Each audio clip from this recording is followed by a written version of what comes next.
అందుకే నేను ఎప్పుడూ అంటుంటాను చంద్రబాబు నాయుడు గారు నాకు రాజకీయాలకు గాడ్ ఫాదర్ అని. సో ఆయనకి ఎప్పుడు కూడా రుణపడి ఉండాలి. తెలుగుదేశం పార్టీకి, చంద్రబాబు నాయుడు గారికి ఇద్దరికీ కూడా రుణపడి ఉండాలి. అట్ ద సేమ్ టైం నా పాయకరపేట ప్రజలకు ఎలాగో రుణపడి ఉంటాం. ఫస్ట్ మీరు గవర్నమెంట్ టీచర్ అని విన్నానండి. యా, ఆమె టీచర్. టీచర్ నుంచి ఈరోజు హోమ్ మినిస్టర్ వరకు సచ్ ఎ గ్రేట్ జర్నీ కదా నిజంగా. అంటే great journey in a short span అనమాట. అంటే ఒక 10 years టైంలోనే నాకు 2013 వరకు కూడా ఆమె టీచర్. 2014 ఎమ్మెల్యే అయ్యాను. తర్వాత 19 కంటెస్ట్ చేశాను. తర్వాత ఉమెన్ ప్రెసిడెంట్, పాలిట్ బ్యూరో మెంబర్. ఇంకా 13 నుంచి నాకు కంటిన్యూ నా పొలిటికల్ జర్నీ స్టార్ట్ అయింది. ఒక 10 years అయిన తర్వాత చెప్పాను కదా ఇందాక, నా గాడ్ ఫాదర్ దయ వల్ల హోమ్ మినిస్టర్ అయి ఉన్నాను. కానీ హానెస్ట్గా చెప్పండి, ఒక టీచర్గా మీ మనసుకు సంతృప్తి ఇచ్చిందా? ఒక ఏమంటారు, హోమ్ మినిస్టర్గా మీకు మనసుకు సంతృప్తి ఇచ్చిందా అంటే ఏం చెప్పండి? మీకు ఈ విషయంలోనైతే నేను ఒక 2 ways ఆఫ్ ఆన్సర్ చెప్తా. కానీ ట్రూలీ ఓపెన్గా చెప్తున్నా, నేను టీచర్గా ఉన్నాను కాబట్టి పొలిటికల్గా నేను సక్సెస్ అవ్వగలిగాను. Right. Because of teacher only. నేను ఈరోజు పొలిటికల్గా 10 సంవత్సరాల్లోనే నేను ఈ పొజిషన్కి రాగలిగానంటే నా టీచర్ వృత్తి అన్నది చాలా బాగా పనిచేసింది నాకు. అట్ ద సేమ్ టైం ఏంటంటే నాకు చిన్నప్పటి నుంచి కూడా పాలిటిక్స్ అంటే ఒక ప్యాషన్. లిటరల్లీ నేను టీచర్ కింద ఫస్ట్ టైం అపాయింట్మెంట్ లెటర్ తీసుకుని స్కూల్కి వెళ్ళి సిగ్నేచర్ చేస్తూ అయితే ఏడ్చా. ఎందుకంటే అప్పటికి నాకు 21-22 yearsకి నాకు జాబ్ వచ్చేసింది. అబ్బా 36 years చేయాలా ఈ ఉద్యోగం, లేదు ఇది కాదు నాకు కావాల్సింది, సంథింగ్ ఇంకొంచెం ముందుకు వెళ్ళాలని అప్పటికప్పుడు మళ్ళీ చదవడం మొదలుపెట్టాను.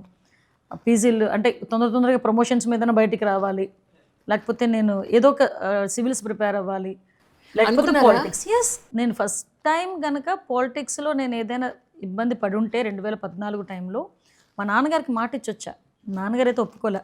గవర్నమెంట్ టీచరు, చక్కని 2 పిల్లలు, ఎందుకు నీకు పాలిటిక్స్ అది ఇది అంటే, లేదు డాడీ ఒక్కసారి నాకు అవకాశం ఇవ్వండి, నాకు ఫస్ట్ నుంచి కూడా మీరు ఎంకరేజ్ చేసేవారు, ఈసారి కూడా నాకు ఒక్కసారి అవకాశం ఇవ్వండి, ఎవరికో రాదు ఇటువంటి అవకాశం, నాకు వచ్చింది అంటే మరి ఏదైనా తేడా జరిగితే పరిస్థితి ఏంటి, నీకు వెనకాతల పొలిటికల్ బ్యాక్గ్రౌండ్ లేదు, అలాగే నా 1000 కోట్ల ఆస్తులు లేవు, ఏంటి పరిస్థితి అంటే, నా పిల్లల్ని ఒక 6 నెలలు చూసుకోండి, నేను సివిల్స్ ఏదో రకంగా నా బాధ నేను పడొస్తాను, సివిల్స్ కొట్టుకుంటానన్న.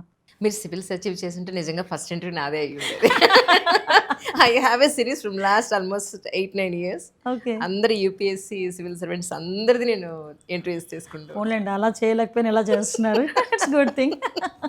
రైట్. సో నాన్నగారితో అలా అన్నారు. తర్వాత ఆటోమేటిక్గా సక్సెస్ అయ్యాను. సో ఈరోజు ఈ పొజిషన్ వరకు రాగలిగాను. నో హెడిల్స్, బట్ బయటకు రాగలిగాను. కానీ నేను గత కొంతకాలంగా చూస్తున్నప్పుడు, అంటే ప్రీవియస్ గవర్నమెంట్ అప్పుడు కానీ ఇప్పుడు కానీ, రాజకీయ నాయకులు లిటరలీ మీడియా ముందుకు వచ్చి కెమెరా ముందు మైక్ పట్టుకుని వాళ్ళు మాట్లాడేది ప్రజలందరూ వింటున్నారు అని తెలిసినా కూడా పదజాలం చాలా దారుణంగా యూజ్ చేసిన సందర్భాలు చాలాసార్లు చూశాను అప్పుడు. బట్ ఇప్పుడు చాలా మీరంతా కూడా వెల్ ఎడ్యుకేటెడ్స్, చాలా ఏమంటారు ఎలిగెంట్గా, ఎక్కడా కూడా భాషాపరంగా ప్రజలందరూ వింటున్నాను చాలా కామన్ డీసెంట్గా మాట్లాడడం అనేది నేను చూస్తాను. ఈ వేరియేషన్ యాక్చువల్లీ అంటే ప్రజల్లో ఎలాంటి ఇంపాక్ట్ తీసుకొచ్చే అవకాశం ఉంది మీ ఉద్దేశ ప్రకారం? లేదండి, మీకు ఇక్కడ ఒక విషయం చెప్పాలి. నేను ఎమ్మెల్యేగా ఉండేటప్పుడు 2014-19 పీరియడ్లో అసెంబ్లీలో మాట్లాడుతున్నప్పుడు ఒక ఎమ్మెల్యే అటు నుంచి చాలా తీవ్రమైన పదజాలను మాకు వస్తుంది. మీరు అబ్జర్వ్ చేస్తుంటే లాస్ట్ టైం నేను అదే అసెంబ్లీలోని ఒక శాసనసభ్యురాలు మాటలు బట్టి నేను కూడా ఇబ్బంది పడిన సందర్భం కూడా మీకు తెలుసు, చాలా బాధపడిన సందర్భం కూడా తెలుసు. అటువంటి సిచ్యువేషన్లోనే నోటుకొచ్చిన చంద్రబాబు నాయుడు గారిని నోటుకొచ్చినట్టు మాట్లాడుతున్నారు, ఏదో పాటు మాట్లాడుతున్నారు.